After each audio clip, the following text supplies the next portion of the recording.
From dog tags to ownership, heroes take the lead. Stories of veterans building trains with passion, drive, and speed. From service to success, we're here to inspire the quest. Dog tags to ownership, we're the best. Take the prize.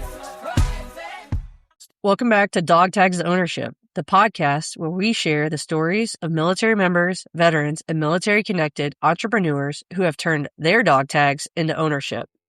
Today, we're joined by Malyri Ryan, founder of Cheap Chic Finds. Malyri and her husband are veterans who have built a thriving community centered around affordable fashion, lifestyle, and authentic connection. What started as a passion for finding great deals has grown into a trusted brand that helps people look and feel their best without breaking the bank. Along the way, she's balanced entrepreneurship, family, military life, and staying true to herself. In this episode, we talk about taking a leap of faith, building a personal brand rooted in authenticity, navigating the challenges of entrepreneurship, and why success comes from serving others before selling to them. Whether you're growing a business, transitioning from military service, or simply looking for inspiration to start your next chapter, this conversation is packed with practical advice and encouragement. So grab your notebook, your coffee, and let's dive into episode 31 with Malyri Ryan. Introduce our guest to the show, Malyri Ryan. Malyri is a U.S. Marine veteran and the founder and CEO of Cheap Chic Finds, an online platform and social media brand sharing affordable fashion, accessories, and lifestyle items. Malyri, welcome to the podcast, and thank you so much for joining us today to discuss your journey from dog tags ownership. How are you? Good. I'm excited to chat. Yes, we are really excited to have you on for two reasons. One, I think you're an amazing person, amazing mom, amazing human, Marine Corps veteran. Two, though, I think you are our first social media influencer to come on the podcast who has turned their brand into a business as well and has just continued to expand. So really looking forward to the conversation today. But before we get to all of that and what you do and what you're doing, can you first tell our listeners and followers a little bit about yourself and your military service? Yeah. So I was in the Marine Corps. Everybody said I couldn't do it, so that's why I did it. I served from 2007 to 2013. I was in the reserves. I was a diesel mechanic. I went over to Iraq in 2009. And I don't know, that was fun. It was hot, but it was a good time. I mean, that's just like a snapshot. I got out because I wanted to be a mom and become Mrs. Ryan instead of Sergeant Ryan. We were kind of butting heads at home. But yeah, that's it in a quick nutshell. So I know one thing you told me before is that I think Seth got out of the Marines and you went in the Marines. Is that right? Is that how it worked out? Kind of, yeah. He was in the Marine Corps at first, then he switched over to become an Army Ranger. And so I give him a hard time because I outrank him and a better branch, no offense, but he did way cooler things than I did. Like, I was a diesel mechanic. He was on like the Jessica Minch mission. Like, he's done cool stuff. You said you want to get out of the military, transition, want to be Miss Ryan, be a mom. How was your transition when you got out of the Marines? I feel like it was pretty good. I'm like thinking back to that time. I'm like, it was kind of I would say it was like a rough time for me personally, but not anything as far as I would blame the military for. But I would say it's easier for me to transition because I was in the reserves. So I still had my normal life most of the time, but I did get to do quite a bit of active duty service. So I would say almost the best of both worlds. But yeah, I would say it wasn't too hard, really. What were you doing on the civilian side when you transitioned out of the reserves? Did you have like a profession on the civilian side as well? I worked at the bank. I was a teller at Chase Bank. Opposites. Girl job, boy job. When you transitioned out from the reserves to be at home, be Mrs. Ryan, did you go back to being at the bank and being a teller? I did for a little bit. And then my husband got a job in the oil fields and we were trying to start a family. We started kind of transitioning to me being like a stay-at-home mom and I'm not a mom yet, but a stay-at-home wife to try and get that going. I guess what got you into social media when you transitioned to be home? Is that what got you pivoted to go into the social media sphere? Yeah, pretty much. There's quite a bit of time in between that. I started my blog and my page in 2017. So that was when we moved to Florida. We were originally from Oklahoma, and then we moved to Florida. How did you start your blog? What was your blog about? Yeah, really, I felt like you kept seeing these bloggers sharing like $40 white t-shirts. And I grew up so poor, like clothes from Walmart. I was embarrassed. I didn't have Levi jeans. Like I was wearing Lee and like Jordache. And it's like, who wears that? And so but like I carried those things over. And then as an adult, it was like not embarrassing to me anymore to wear cheap clothes and to even wear stuff from garage sales. And so I thought I should share what I do. Like there's got to be someone out there who wants to see a $3 t-shirt from Walmart look just as cute as the $40 one. And so that has nothing to do with the Marine Corps or being a seller. Yeah, exactly. Like I'm also like, what do the guys in my unit think now? They're probably just like, yeah, Ryan, we knew. We should have known. I gotta think though that there's a lot of people out there that your message, your blog resonated with them because I mean, let's be honest, like the middle class and maybe lower middle class, those that don't make a ton of money are still interested, right? In like looking good, feeling good about their appearance and that sort of thing. So I got to think that not only did you have some people interested, but maybe you had a lot of people that were following your blog. Yeah. So when you started the blog, like how did you start the blog and how did you get it out there for people to see it and know what you were doing? I literally just started posting. Like the day this is like a dumb story, but I was just suntanning outside and I thought of the name Cheap Chic Finds and it just popped in my head. I Googled it and no one had taken it. So I snatched up I made my website that day. I made my Instagram. I'm like the Facebook. I just snagged it all. And then because I love shopping and that's what I did, I had pictures to post. And so I started posting and that's what I did. I would say it was earlier in the game. Like, I think it's a little harder now to maybe grow, or that's what people say. And so it was a little earlier on, but it was before Walmart was cool. I'll say that. So did you ever think that it was going to actually be like a revenue stream, or was this just something that was going to be a hobby or something that you enjoy doing anyway? So why not post about it? I always thought it would be cool if like I kind of had a dream board and like goals that I thought would be neat. But it was really just, I love doing this and it's what I do anyways. So it really became it's just my lifestyle.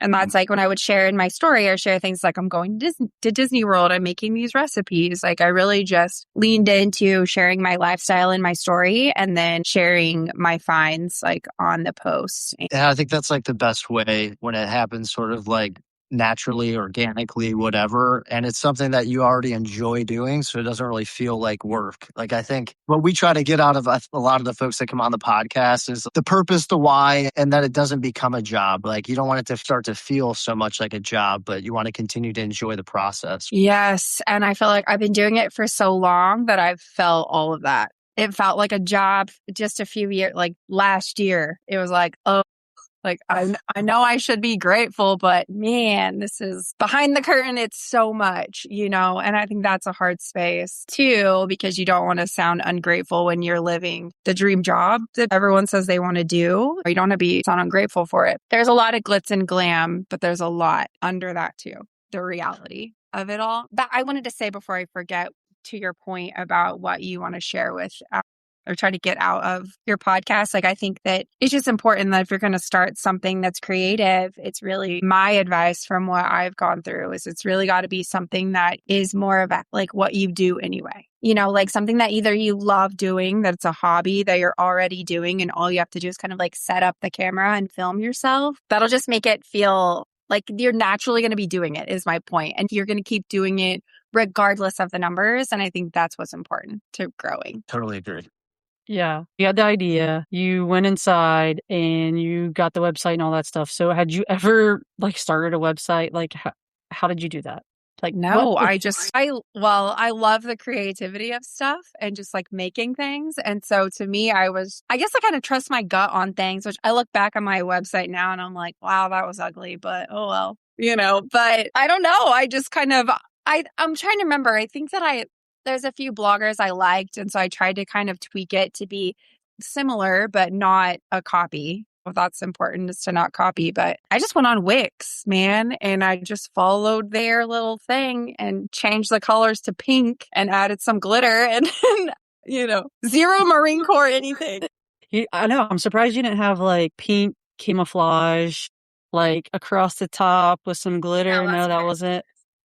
That was I'm it. either like all girl or all like Marine Corps, like green, matte black, like just So like Different crayon colors, essentially. yes, stay in the zone. Yes. Except add a little pink. Did you like set up a LLC or anything, or you just set up the website, started blogging, started doing that? Yeah, I just set it up. Started posting. Yeah. Yes. Okay. I So started going. when did you start growing, and how did you grow? It started growing, I think that about a year in, I think I had like 10,000 followers. And that was when I got, it might have been 2 years. It's like, man, it all is a blur now. But either a year or 2 years in, I got my first collab, and they paid me $50 to get Thanksgiving food from Walmart and post about it. And I was like, we were all like freaking out. Like, I got $50 to get free Thanksgiving dinner for my family. So yeah, that was my So with that, okay, so I got to ask more about this collab. Yeah, sorry. I know nothing about collaborations, right? So it's your first collab. Walmart gives you $50. Go get the food. Did you have to like do a video like showing you shopping and then coming home and cooking it like with like stuff that you got from Walmart? Like how did you have to do that? I think it was just a picture. I'm like, man, I could scroll back on my feed and try to see it. But I'm pretty sure it was just a picture, like just letting people know that they had this package dinner that you could kind of like pick up, and I think it fed like 4 or 6 people or something. It was more just like word, like spreading the word, like, hey, this is in the frozen food section or wherever it was. So did you initiate that collaboration, or did Walmart, or how does that work? It actually wasn't Walmart. It was I don't even know what you would call, like a third party, like in between person, maybe some kind of marketing manager. I'm not sure, but he DM'd me on Instagram. And then from that, I got other collaborations for different brands at Walmart. It kind of snowballed from there. Is Walmart like been your biggest collaborator since you started having collaborations with brands? Yeah. And it's funny just coming full circle, because I'm like, man, teen Malyri was so embarrassed to wear Walmart clothes. It's just funny. Like, if I can see myself now, it's like, what? Like, I'm the biggest Walmart promoter, and everyone knows like me as like the Walmart fashion girl. So yeah, I do. It's slowed down a lot lately, and that's part to me and part to just like the roller coaster of this business. But that Walmart's my best one. And when you do collabs with them, do you still blog? I do a little. I've scaled back quite a bit just because now I'm a mom and my little boy just turned 3, and not that we're trying to go into all of those craziness, but I just kind of really taken a step back, realizing that this is what I want to do. Like I'm not going to get these years back with him. And so the ability to like put my stuff a little bit on the back burner and still work has been really good. And oddly, I will say my page is actually doing way better than it did the past like 3 years, like numbers wise, which is wild. Yeah, that's really interesting. I think posting once a week. Wow. Because you were posting daily, right? Yeah, I was. Yeah. I think that's interesting what you just brought up is the dynamic of having a family now and wanting. So my son Atlas just turned 3 as well. I think for a lot of us I think most of us, right, that serve in the military, you are away for so long and do so many things. And then when you are able to be at home and do the things that you want to do is so important. And I've seen some of your stuff. So I know like you had a journey to be able to have a child similar to us. Matt and his wife had the same IVF journey. So we all feel those things and we all understand it. And it is having that ability to step back and do the things that are most important to you while still also providing for your family or doing your passion, the thing that you're doing with Cheap Chic Finds. I think is really important. I think that's really important for people to hear. You say that as an influencer is, hey, like, yeah, I've been doing this since 2017, but now I want to be there for my son. I want to be there for those moments because you only have those one time. That's so true because you just kind of, and I'm sure you guys feel this a little bit as well, as it's never ending. Like there's never an end to the amount of content that you can put out there. And I would say doing a podcast where you're bringing on people that are sharing struggles and their story and like sharing things like that, like that's going to live on forever. Whereas I realized that like these Walmart clothes I'm sharing, like this is like a passing seasonal thing. Like it's not even the core of who I am. Or I struggle with that a little bit too, is like, man, I'm not just a super materialistic person, but it's just this kind of never ending hole that you can kind of find yourself. I know it's been a journey for you as an influencer and what you're doing with Cheap Chic Finds. Could you just like share some of that journey and how being an influencer has just affected you? Yeah, I would say it's obviously a massive blessing and it's really cool and it's fun. And there's a lot of highs of like glamorous things and events and parties and working with brands and making more money than you ever could in like a 9 to 5. And there's so many blessings. But it also, when I was at my height of working, my husband was over in Iraq as a contractor. And then, I was just at home. I had whatever I want. I literally worked like not 24/7, but I literally worked like all the time, all day. And it didn't affect anybody else. Like I could just be on my phone and it didn't matter. Or if I'd go hang out with my friends, make sure we get like the outfit picture, make sure we get a little picture of us together, like all the things. But now things are different. My husband is home. I have a little baby and I don't want him to always see me on my phone. And I don't want that. What I found myself after I had him, I found myself just feeling like I needed to keep up. And so something I've had to do to protect myself is just really put my blinders on. And so I really don't do a lot of scrolling because I just don't. And honestly, I've been that way the whole time.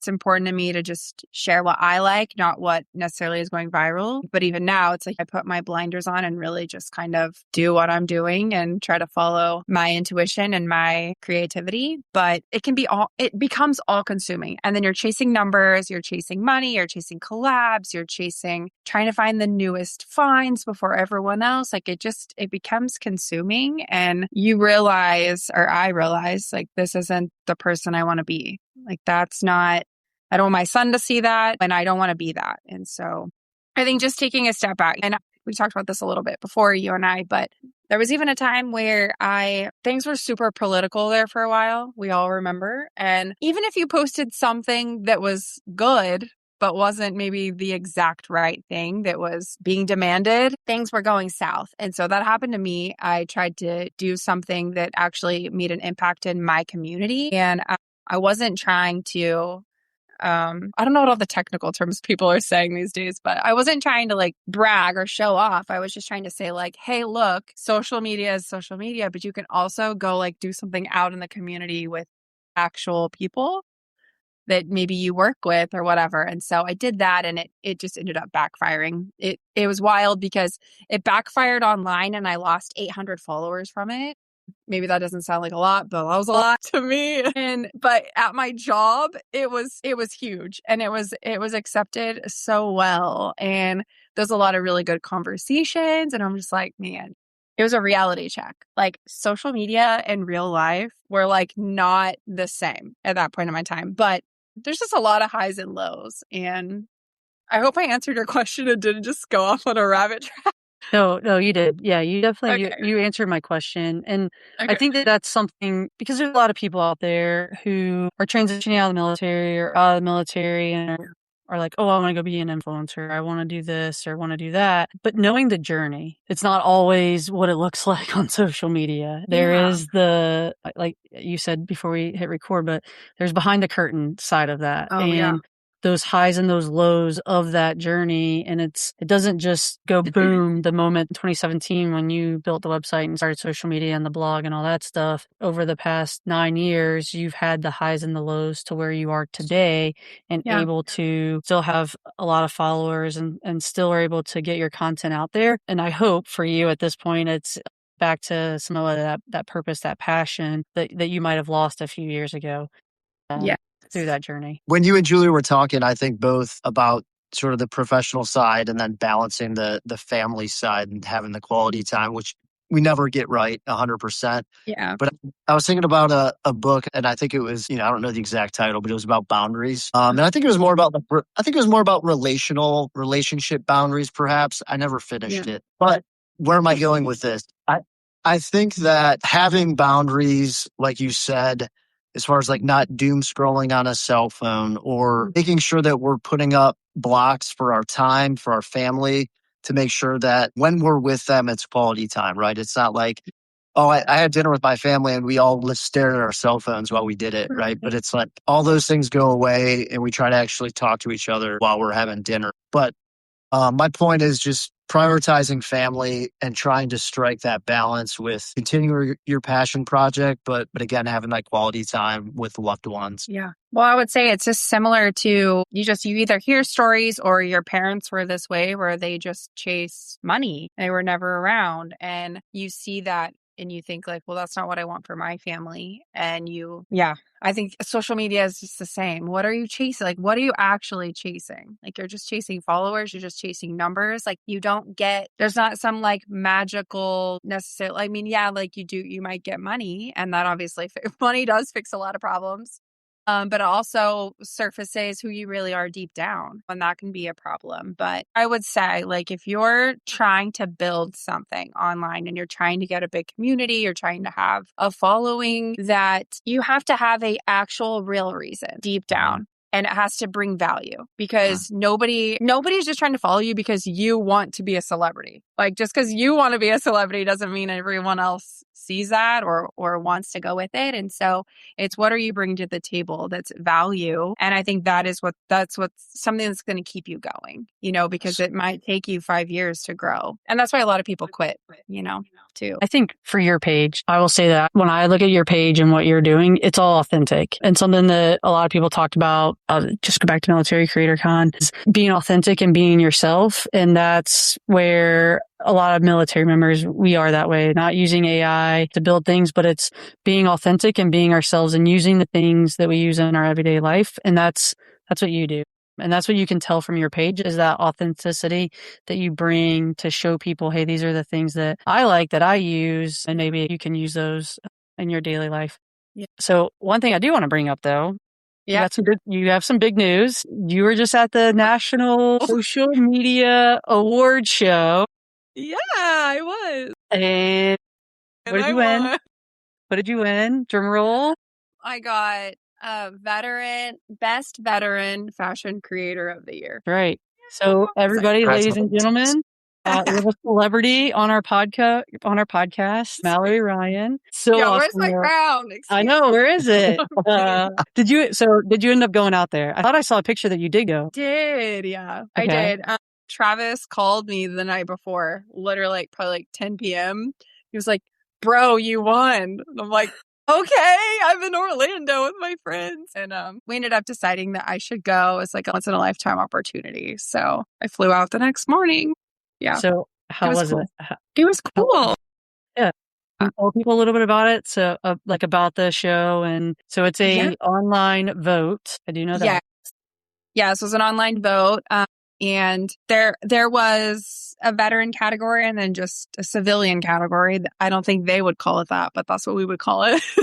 Veterans and civilians. And then for each thing. So I think there was like 3 or 4 different social media type people in that, like creators in each category. And so I won the veteran category. And then there was another girl that won the regular category. And so it was really cool too, because the award, they had like a regular award for the regular people. And then the military award was this like kind of OD green color. And then it had all the branches, like all their symbols, seals, whatever the symbols. And it was pretty cool. And so there was a lot of people and just a lot of things. And I met a couple other Marines there, which was exciting. Where's the trophy at? It's on my desk. Yeah. All right. It's like, where's your Oscar? So I know it's on my desk. I could go get it. So did you walk the red carpet? And if so, can you tell us what you were wearing? Yeah, I did. I wore a dress from Amazon. I was a little nervous about it, but I was like, this is literally me. Like literally me is wearing Walmart to Hollywood red carpet event and just rocking it. And I was like, you know what? I'm just going to do it. So yeah, I wore that. And then it was fun. The red carpet was fun. Just having like, it was a line of photographers and getting pictures and all of that. So it was cool. I was hoping you would have worn a Walmart dress. That's what I was thinking. I know. Well, they said it was, what is that called? Not black tie, but black tie. Yeah. And so my Walmart dresses are more casual. So I had to go with like my fancy Amazon dress. But yeah, this is the second year of that, the social media with veterans included? This is the first year with veterans. I think it might be the second or third year they've done it, but I'm not, to be honest, not sure. Okay. But this was the first year with veterans. Yes. So you are the first social media fashion award influencer. Yeah. That's pretty cool. Crazy. It is cool. Yeah. My brain always wants to pick everything apart and like make it not as cool as it is. So right now I'm doing a lot of shutting up and I'm being no, it's like, okay. So how many, there's like 5 in your category. I think there's 3 or 4. Yeah. I voted for you. My husband didn't even vote for me. Who did he vote for? I didn't even know. Well, okay. I didn't, it's going to sound so annoying, but I posted about it once and then I didn't like send out all the stuff to all my friends or my family. Like I didn't do a lot of work because I thought, A, I'm not going to win. B, I'm probably not going to go because we also had a vacation with friends already, like booked. And so I just decided to not really pursue it. And then when they called me and said I won, I genuinely was like, I really did. What? Like I didn't even try. I didn't even try. That sounds annoying and I don't mean it that way, but. So then obviously it's really cool that you are a big deal, that you got voted and you didn't even like advertise it or promote it or anything like that. So you're sweet. Yeah. I think that's pretty cool. It is cool, but. So, all right.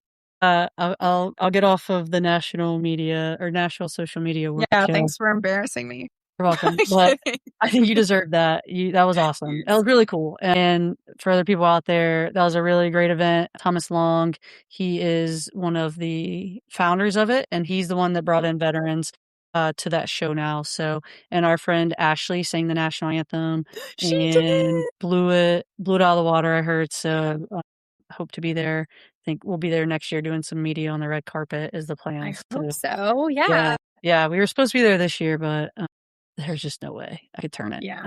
But so, okay. So Mallory, that was a boundary because that was like the week of my retirement. There's just like no way. Yeah. Okay. That's amazing though.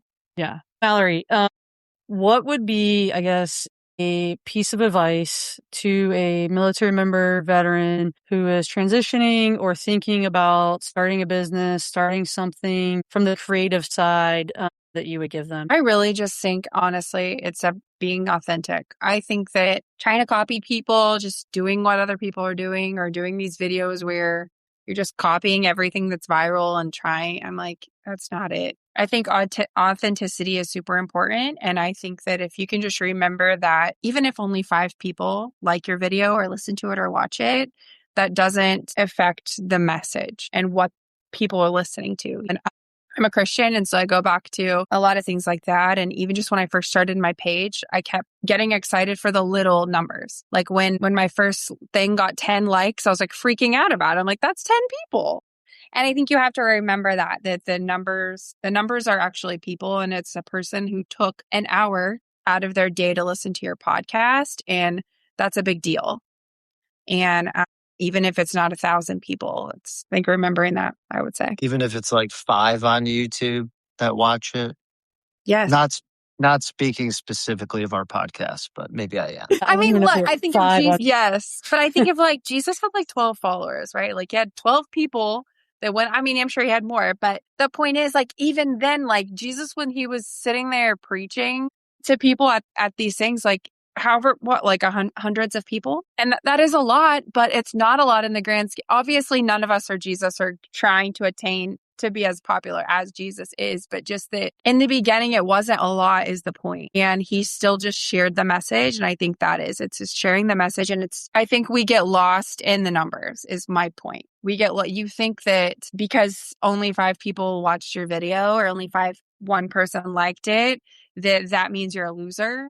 When in reality, if you had 5 people over to your house, like just for dinner, like that's quite a few people, like in a home. And I just think it's still an audience and it can get lost. But one of my biggest aha moments in my business was sitting at church, and I was upset because my story numbers dwindled down from 30,000 and they were like at 7,000 at the time. That's so annoying, I know, but hear me out. Then I looked around. They announced that we had like 350 people that morning. And I looked around and I'm like, this is 350 people. This is a ton of people. And I'm mad because only 7,000 people saw my story that day. And now it's dwindled even more where I probably about average like 1,500 people see my story. And I can see that through the lens of like 30,000 to 1,500 is massive drop and a little bit like depressing if you start overthinking it. But remembering how many people that really is, I think is important. Yeah, I think that's super important too for people because it's more about you're sharing something to help somebody.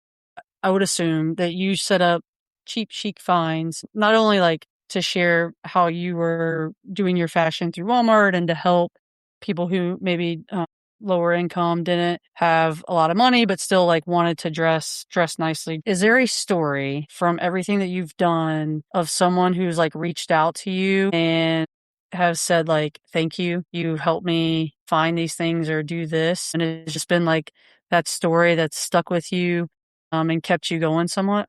Yes. There's 2 that come to mind, and I'll share like the one that I think is most impactful for me. But this lady messaged me and she said that her and her daughter had been butting heads with clothing for a long time. And she said that her daughter randomly found my page like on Instagram and then was showing it to her. And I think she had already been following me. It was something like that. And either it was her daughter, whatever. And she said that they literally bonded over looking at my page and picking out modest outfits for her. And I was like bawling my eyes out. Because I think that might have been like things were going well in my business, but it's like, man, that's a big deal, and that's really cool. And for me, that means more than getting like Walmart collab. That means more than I got to design a clothing collection for Walmart. Like that's cool. And I got this award and I got these things. But what's cooler to me is like literally impacting someone's life for the better.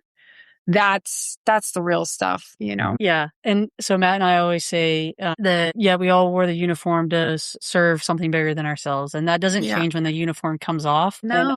And for most of us, we're still looking to have that impact on people and to help them with whatever is going on in their life. And maybe a story like what you said to help that mother and that daughter, just bond over something and not fight over what she was going to wear to school the next day. Yeah. So I think that's super awesome. But I know we're getting to time here. So is there anything that we didn't ask you today that you want to share with our listeners and followers before we get to our last 2 questions of every episode? I mean, really, you just don't have to spend a lot of money to look cute. I think you can look just as cute as somebody who spent $100 and only spent like 40. So do you have a book, podcast, some kind of recommendation for our audience that maybe has been impactful for you that you'd want to share or recommend that they listen to or read? There's like a few. I was thinking though, 2 books that I really loved, and I read them a handful of years ago, so I need to like read them again. But I really have this one called The 7 Decisions by Andy Andrews. Ask me what it's about. I don't remember, but I just remember that while I was reading it, my mind was being blown by these just like simple things. And I feel like that's a really good self-help book. And then also The Big Leap, and I forget who wrote that one, but The Big Leap was another one that I really loved. And those were kind of more like entrepreneurial self-help type books that I really love. Yeah, those are my favorites. Thanks. Oh yeah, okay. Yeah, that's 2 great book recommendations that I don't think we've had before. So we'll have to put those out. Yeah. All right, Malyri, our last question of every episode. Admiral William McRaven authored the book, Make Your Bed, Little Things That Can Change Your Life and Maybe the World. Yes. So hold on, don't answer. Matt and I have to bet on whether or not you make your bed every day. I'm saying no. I'm going to say yes. I think you make it because I just think you do. But do you make your bed every day? No. My drill instructor would be so upset right now. I was giving it to you because you're the Marine and he got out as an Army person. I'm like, she's got more discipline than he does. I know she's the one doing it. No. I did. I read that book and I did for a really long time. And then, I was like, screw all this entrepreneurial crap. I'm just going to live. All right, I'll give it to you.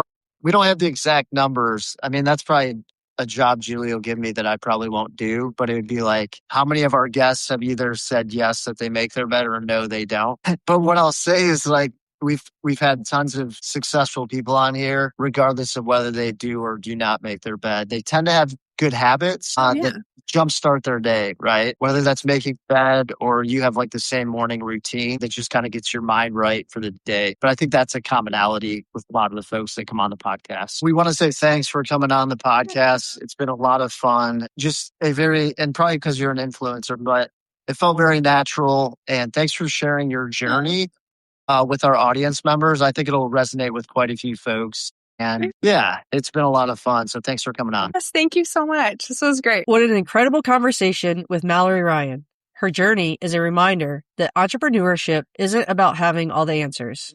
It's about showing up consistently, serving your community, and having the courage to build something that reflects who you are. If this episode inspired you, be sure to subscribe, leave us a review, and share it with someone who's ready to turn their own dog tags into ownership. And now it's time for our Forces Brands USA Business of the Week. This week's featured business is Arrowhead Jerky Company, a veteran-owned business founded by military family members Mikhail and Stephanie after nearly 2 decades of military service. Their mission is simple: produce premium, small-batch beef jerky made with American-raised beef, no added nitrates, and incredible flavor, while giving back to organizations that support veteran and first responder mental health. Every purchase fuels both your next adventure and a greater purpose. You can shop Arrowhead Jerky Company along with hundreds of other military, veteran, and military-connected businesses at Forces Brands USA, the only online marketplace built to help you with the Replace One Challenge. Replace one product, service, or podcast with a veteran-owned business. Until next time, remember, the uniform may come off, but the mission never ends. We'll see you next week and keep pushing to turn your dog tags into ownership. From dog tags to ownership, heroes take the lead. Stories of veterans building dreams with passion, drive, and speed. From service to success, we're here to inspire the quest. Dog tags to ownership.